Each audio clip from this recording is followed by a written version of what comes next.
Ano ang epekto ng mga gawa ng pagmamahal at pagtulong sa kapwa? Ayon sa Ebanghelyo ni Mateo chapter 25, verse 31 to 46. Ang mga gawa ng pagmamahal at pagtulong sa kapwa ay may malalim na epekto sa ating sarili at sa mga taong ating natutulungan. Narito ang ilang mga epekto ng mga gawa ng pagmamahal at pagtulong sa kapwa. Una, pagpapalaganap ng pag-ibig at kabutihan.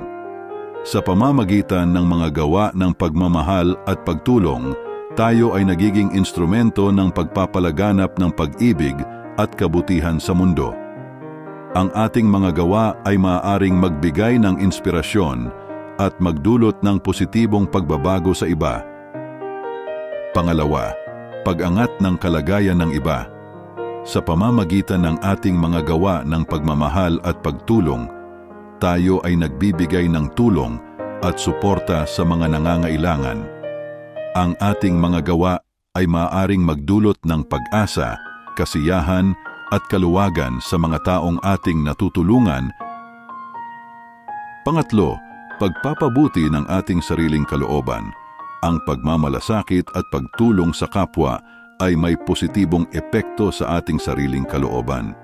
Ito ay nagbibigay sa atin ng kasiyahan, kaligayahan at kahulugan sa ating buhay. Sa pamamagitan ng paglilingkod sa iba, tayo ay nakakaranas ng personal na pag-unlad at pagkakaroon ng mas malalim na koneksyon sa iba. Pang-apat, pagpapalaganap ng positibong pagbabago sa lipunan. Ang mga gawa ng pagmamahal at pagtulong ay maaaring magdulot ng positibong pagbabago sa lipunan. Sa pamamagitan ng ating mga gawa, tayo ay nakakatulong sa pagpapabuti ng mga komunidad at lipunan sa pamamagitan ng pagtugon sa mga pangangailangan at paglutas sa mga suliranin. Sa huli, ang mga gawa ng pagmamahal at pagtulong ay may malalim at malawak na epekto hindi lamang sa mga taong ating natutulungan, kundi pati na rin sa ating sarili at sa lipunan. Ito ay nagpapakita ng kahalagahan ng pagiging aktibo sa paglilingkod at pagmamalasakit sa kapwa.